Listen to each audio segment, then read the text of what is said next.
আছে, এটা হচ্ছে ডিজিটাল কন্ট্রোলার, এটা বলে XM18D ডিজিটাল কন্ট্রোলার। এই কন্ট্রোলারটাই পুরো মেশিনটাকে কন্ট্রোল করে।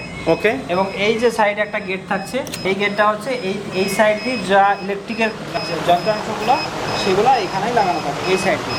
এবং সময়তে সেখানে জল লাগে, জলটা এই দিক দিয়ে দেওয়া হয়। এবং যদি কোনো সমস্যা হয়, কোনো প্রবলেম হয় মেশিনের, এটা দিয়েই কাজ করে। আচ্ছা, এই সাইডটা সেন্সার থাকে যে কন্ট্রোল করে কন্ট্রোলারকে। টেম্পারেচার সেন্সার, এটা টেম্পারেচার, এটা আর্দ্রতার সেন্সার। এটা এখানেই থাকবে। এবং এই যে ট্রেগুলার কাজ হচ্ছে এই ট্রেগুলার মধ্যে ডিমগুলো থাকবে। আচ্ছা, হ্যাঁ, এই ট্রেগুলো বের করতে হয়, হালকা একটু বের করে এখানে ডিম থাকে, ডিমটা জাস্ট নাড়িয়ে দেওয়া দিতে হয় এইভাবে। এটা হচ্ছে ম্যানুয়াল মেশিনের কাজ।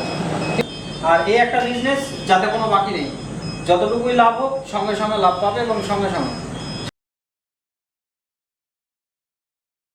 স্যার, এই যে ইনকিউবেটর বলতে গেলে আমি যেটুকু শুনেছি যে আপনার নামই শেষ কথা হাফিজ ভাই বা হাফিজ ইনকিউবেটর। তো এই নদিয়া করিমপুরে বেসিক্যালি আপনি খুব বিখ্যাত হাফিজ ইনকিউবেটর নামে পরিচিত। আমরা আপনাদের কাছে এত দূর থেকে ছুটে আসার একটাই কারণ, এমন কি দিচ্ছেন যে আমার ভিউয়ার্সরা আপনার কাছে ছাড়া আর কারোর কাছে চাইছে না? দেখুন, প্রথমত বিজনেসটা আমার লং, অনেক দিন থেকেই এই বিজনেসের সাথে আমরা আছি। দ্বিতীয়ত আমার মেশিনের যে ফিচারগুলো আছে, যেগুলো সুবিধাগুলো আছে, যেমন কোনো মেশিনে নেই, যা মোটামুটি ইলেকট্রিক ছাড়াও মেশিনটা 48 ঘন্টা পর্যন্ত আমরা ব্যাকআপ দিতে পারি। আরে বাহ! যেমন কোনো মেশিনে থাকে না। তাছাড়াও গ্যাস সিস্টেম থাকে, ইনভার্টার, জেনারেটর, সবকিছু কানেকশন থাকে, সবকিছু এখানে ব্যবস্থা করে রাখেন। মানে একটা মেশিন যদি কেউ কিনে নিয়ে চলে যায়, তার কাছে এমার্জেন্সি কোনো সিচুয়েশন হলে সেটা যাতে সে ঠিকঠাকভাবে ব্যাকআপটা পায়, সেই ব্যবস্থাগুলো আপনারা করে দিচ্ছেন। আচ্ছা আচ্ছা, এই ইনকিউবেটর তো অনেকে আছেন, আপনি এটার সাথে সাথে এই ইনকিউবেটরটা কেন এটাকে প্রফেশন হিসাবে নিয়েছেন? আর একটা আমার ভিউয়ার্সরা যারা দেখছেন তারা যদি শুরু করেন, তাহলে তারা কিভাবে এটাকে শুরু করবেন, বা সর্বনিম্ন একদম কত নমিনাল প্রাইস থেকে এই ব্যবসা শুরু করা যেতে পারে? সব থেকে কমের মধ্যে যদি প্রাইসের মধ্যে ছোট মেশিন একটা আছে, কিন্তু আমরা আগে বিক্রি করতাম না। হ্যাঁ, এখন কাস্টমারের রিকোয়েস্টে এখন ওটা বিক্রি করছি, যেটা 100 ডিমের মেশিন। আচ্ছা, খুব অল্প দামে, একদম আচ্ছা, একদম অল্প দামের মধ্যে, যেটা এই বাড়ির মহিলারাও নেয়, নিজের জন্য নেয়, তাছাড়াও টেস্ট করার জন্য অনেকে নেয়, সেটা নিয়ে টেস্ট করতে পারে, একদম অল্প দাম। আচ্ছা, আমি আরো কতগুলো জিনিস বলছি। ছোট মেশিন যেটা, সেটা কত ক্যাপাসিটি থাকে মোটামুটি? 100 ডিমের ক্যাপাসিটিতে মেশিন আপনি বেসিক্যালি সব থেকে ছোট যেটা সেরকমই আপনি দিতে পারেন। আচ্ছা, এই যে মেশিনটা আমি এখন দেখতে পাচ্ছি, এই মেশিনটা কিরকম মেশিন বা কতটা কি মেশিন আছে বা কি সাইজ আছে?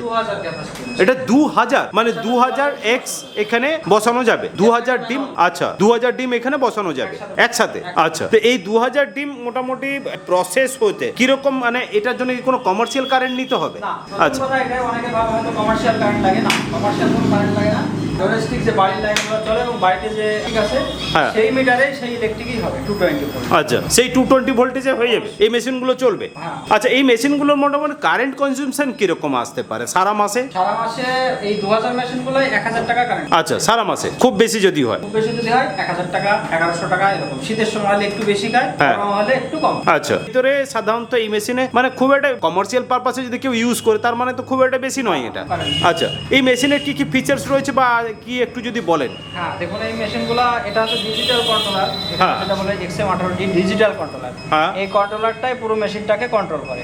ওকে। এবং এই যে সাইডে একটা গেট থাকছে, এই গেটটা হচ্ছে এই সাইড দিয়ে যা ইলেকট্রিকের যন্ত্রাংশগুলো সেগুলো এখানেই লাগানো থাকে এই সাইড দিয়ে। এবং সময়তে সেখানে জল লাগে, জলটা এই দিক দিয়ে দেওয়া হয়।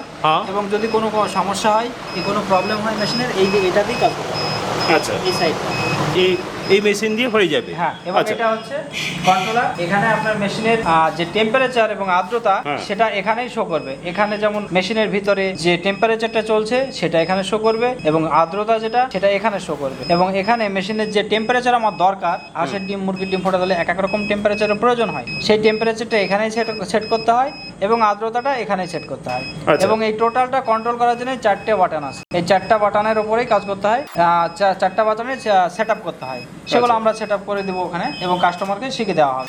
এবং এই যে লাইটগুলো দেখছেন, এই লাইটগুলো হচ্ছে মেশিনের ভিতরে কোন কোন অংশটা কাজ করছে সেটা এখানে লেখা আছে, এবং যে অংশটা কাজ করছে সেই অংশটা লাইটটা এখানে গ্রিন লাইটটা জ্বলবে। ওকে। এবং এই যে সিগন্যাল দিচ্ছে একটা, এই সিগন্যালের লাইটটা রেড, এবং সেই লাইটটা এখন সিগন্যাল দিচ্ছে এখন জ্বলছে, যখন আচ্ছা। সিগন্যালটা অফ হবে তখন রেড লাইটটা অফ হবে। আচ্ছা। এবং কেন সিগন্যাল দিচ্ছে, কি বিষয়ে সিগন্যাল দিচ্ছে এবং কোন একটা কাজ করছে A to Z যখন কাস্টমারকে আমাদের দেওয়া হবে তখন সেগুলো সব বুঝিয়ে দেওয়া হবে এবং শিখিয়ে দেওয়া হবে। ওকে, তো এই মেশিনগুলো অল ওভার ইন্ডিয়াতে কেউ যদি নিতে চান তো আপনারা কি ডেলিভারি করে দিতে পারবেন? আমাদের প্রথমত 500 উপর মেশিনটা রেডি হয়, কারণ কি কারো 2000 লাগে, আর ওইদিকে 1000 আছে, 1500 আছে, 6000 আছে, এক একজনের এক এক ক্যাপাসিটি মেশিন দরকার হয়। আচ্ছা। সবাই এক নিতে পারে না, সবাই টাকা পয়সা বুঝি এক থাকে না, এক একজন এক এক রকম ক্যাপাসিটি মেশিন হয়। তার মধ্যে প্রথমত কিছু অ্যাডভান্স করতে হয় এবং মেশিন আমরা রেডি করি, তারপরে সেই কাস্টমারের কাছে পৌঁছে দেওয়া হয়। আচ্ছা। এবং টোটাল পশ্চিমবাংলা সব জায়গাতে বসে আমরা সব জায়গায় দেওয়া হয় এবং দেওয়াও আছে আমাদের মেশিন, এবং সব জায়গাতেই মেশিনগুলো যায় আমাদের। আচ্ছা। পশ্চিমবাংলা যে কোনো জায়গা থেকে সে নিতে পারে, যে কোনো জায়গাতে আপনারাই বেসিক্যালি যেগুলো সব ডেলিভারি করে দেন? অবশ্যই। ওকে, আমি এই কত মেশিনে বললেন কত? 2000 মেশিন। আচ্ছা, এর ভিতরটা একটু দেখানো যাবে? দেখাচ্ছি, এই সাইডটা আপনাদের এই পার্টটা দেখায়। এই যে এখানে হচ্ছে, এখানে দুটো সেন্সর থাকে যেটা হ্যাঁ। কন্ট্রোল করে কন্ট্রোলারকে। হ্যাঁ। এটা টেম্পারেচার সেন্সর, এটা টেম্পারেচার, এটা আর্দ্রতার সেন্সর। আচ্ছা। এটা এখানেই থাকবে এবং এই যে ট্রেগুলা, এই যে পরপর ট্রে সাজানো থাকবে, ঠিক আছে? এই ট্রেগুলার কাজ হচ্ছে এই ট্রেগুলার মধ্যে ডিমগুলো থাকবে। আচ্ছা। হ্যাঁ, এই ট্রেগুলো বের করতে হয়, হালকা একটু বের করে এখানে ডিম থাকে, ডিমটা জাস্ট নাড়ি দেওয়া দিতে হয় এইভাবে। আচ্ছা। এটা হচ্ছে ম্যানুয়াল মেশিনের কাজ, ঠিক আছে? জাস্ট কাস্টমারের কাজ এইটুকুই, এর থেকে আর বেশি কোনো কাজ নাই। বাকি যে কাজগুলো সেগুলো মেশিন একা একা কন্ট্রোল করে। আচ্ছা, ও নিজেই করতে থাকে? হ্যাঁ, সেটা হোক অটোমেটিক মেশিন কিংবা ম্যানুয়াল মেশিন। শুধুমাত্র অটোমেটিক আর ম্যানুয়ালের মধ্যে ডিফারেন্স এতটুকুই, শুধু এটা নাড়ানো, এছাড়া আচ্ছা। কোনো difference আচ্ছা, আমার এইখানে আরেক কতগুলো প্রশ্ন থেকেই যায়। আপনি এটাকে বন্ধ করে দেন, কোনো অসুবিধা নেই। তো এই যে ভিউয়ার্সরা যখন শুরু করবে এখানে এই বিজনেসটা, তো এই বিজনেসের ক্ষেত্রে তাদের প্রবলেম কি কি আসতে পারে, বা যদি সেইগুলো যদি একটু বলেন। কাস্টমাররা যখন প্রথম বিজনেস শুরু করে, প্রথমত তাদের ডিমের দরকার হয়। মেশিনটা নিলে হবে না, শুধু মেশিনের মধ্যে তো ডিমের প্রয়োজন। হ্যাঁ। তারা তো ডিমটা ফোটাবে, হ্যাঁ। তখন তো সেই হেল্পগুলো আমরা তাদের করতে থাকি। আচ্ছা। ডিম পাবে মেশিনের সঙ্গে, প্রথম দিন যখন মেশিনটা দেওয়া হবে সেদিনকে তাদের ডিম দেওয়া হবে এবং প্রতি মাসে মাসে ডিম তাদের কাছে পৌঁছে যাবে। এবং বাচ্চাটাও কালেক্টর কোথায় সেল করবে সে ব্যবস্থাও করে দেওয়া হবে। সেগুলো আমার সাথে যখন আমরা মেশিন তাদের দেবো, তাদের সাথে ফোনে ডিসকাস করবো, সেগুলো বলে দেবো। আচ্ছা। এবং মেশিনে যদি কোনো সমস্যা হয়, আমাদের ওয়ারেন্টি আছে টাইম মতো, তো যদি কোনো সমস্যা হয় আমাদের টেকনিশিয়ান রেডি থাকে, সঙ্গে সঙ্গে ঠিক করে দেবে সেটা। আচ্ছা, গিয়ে সেটা দেখে নেবে, যা যা প্রবলেম হচ্ছে সেটা ঠিক করে দেওয়া যাবে। ওকে, আমি আরো এইগুলো মোটামুটি কতদিন ওয়ারেন্টি পিরিয়ড থাকে আপনাদের? 2 বছর ওয়ারেন্টি থাকে। 2 বছর ওয়ারেন্টি থাকে, মানে 2 বছরে যদি কোথাও কোনোভাবে কোনো সমস্যা হয় সেক্ষেত্রে সার্ভিসটা আপনারা দিয়ে দেন? সার্ভিস আমাদের দেওয়া হয়। আচ্ছা, আর যদি কোনো স্পেয়ার পার্টস লাগে সেক্ষেত্রে কাস্টমারকে সাফার করতে হয়? না, যদি আমাদের ওয়ারেন্টির মধ্যে কোনো প্রবলেম হয় তাহলে কাস্টমারের কিছু লাগবে না। ওয়ারেন্টি পার হওয়ার পর যদি কোনো প্রবলেম হয় তাহলে সেটা কাস্টমারকে দিতে হবে। আচ্ছা, মানে ওয়ারেন্টি পিরিয়ড পর্যন্ত আপনারা সেগুলো দেখে দেন বেসিক্যালি, মানে কাস্টমার সাপোর্টগুলো দিয়ে দেন। আচ্ছা, এই যে ডিম তো ফুটিয়ে নিল, ডিম ফোটানোর পর সে বেচবে কোথায় তাহলে? সেটাই বলছি, মার্কেটটা।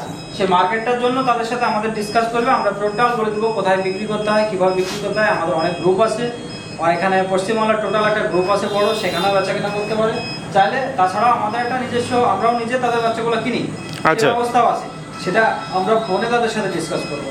আচ্ছা। তাদের সাথে আমাদের একটা টাই আপ হবে যে তারা যে বাচ্চাগুলো ফোটাবে সেই বাচ্চাগুলো বিক্রি করার পুরো দায়িত্ব আমাদের উপর থাকবে। আরে বাহ! কিভাবে তারা শুরু করবে প্রথমে, তারপর একটা সময় আস্তে আস্তে যখন কাস্টমার নিজে শিখে যাবে মার্কেট করা, তখন তারা আমাদের হাত ছেড়ে দেবে, সমস্যা নেই। আচ্ছা, প্রথম হাতটা আপনারা ধরে ব্যাপারটাকে দাঁড় করিয়ে নিচ্ছেন? শুধু এটা মুখের কথাও থাকবে না, সেটা একদম পুরো গ্যারান্টি সহকারে তাদেরকে প্রুফ দেওয়া হবে। আচ্ছা। তাদেরকে কেন বিজনেস করবে। বাহ বাহ বাহ বাহ! তো এইখানে বেসিক্যালি এই যে মেশিনগুলো রয়েছে, এইটা কত বাই কত সাইজের মেশিন বললেন? এটা হচ্ছে, এটা লম্বাটা আছে 6 ফুট, হ্যাঁ। হাইটটা আছে 4 ফুট। আচ্ছা, এটা হচ্ছে 1000 এর মেশিন। 1000 মেশিন? এটা আনকমপ্লিট আছে, হ্যাঁ। এখন পুরো কমপ্লিট করিনি। আচ্ছা। কারণ এগুলা যখন কাস্টমারকে দেবো, হাতে তুলে দেবো, তখন যেগুলো রেডি আচ্ছা। সেগুলো কাস্টমারের কাছে যাবে, আর যেগুলো আনকমপ্লিট সেগুলো এখন রেডি করা নেই, কাস্টমারের কাছে এই মুহূর্তে যাবে না, একটু লেটে যাবে। আচ্ছা, এইটা কি আছে তাহলে? এটার মাপ আছে, এটা 4 ফুট হাইট আছে আর 4 ফুট চওড়া আছে। আর ডেপথ তো 4 ফুট আছে? হ্যাঁ, আর ওদিকটা 3 ফুট আছে। 3 ফুট আছে? 3 ফুট। আচ্ছা, আর এইটা? এটা 1500 এর মেশিন। হ্যাঁ। এটা 4 ফুট আছে, আর ডিপটা ওই যে ডিপটা সেটা 4 ফুট আছে। হ্যাঁ। এটা 4 ফুট, এটা 1500 এর মেশিন। আচ্ছা। আচ্ছা। 6000 এর মেশিন। 6000 মেশিন? পুরো কমপ্লিট, পুরো সেটআপ। হ্যাঁ। মেশিনটা 2 দিন পরে বেরিয়ে যাবে, কাস্টমারের কাছে পৌঁছে যাবে। আচ্ছা। হ্যাঁ, এটার হাইটটা হচ্ছে 6 ফুট, লম্বাটা হচ্ছে 8 ফুট, আর ডিপটা হচ্ছে 4 ফুট।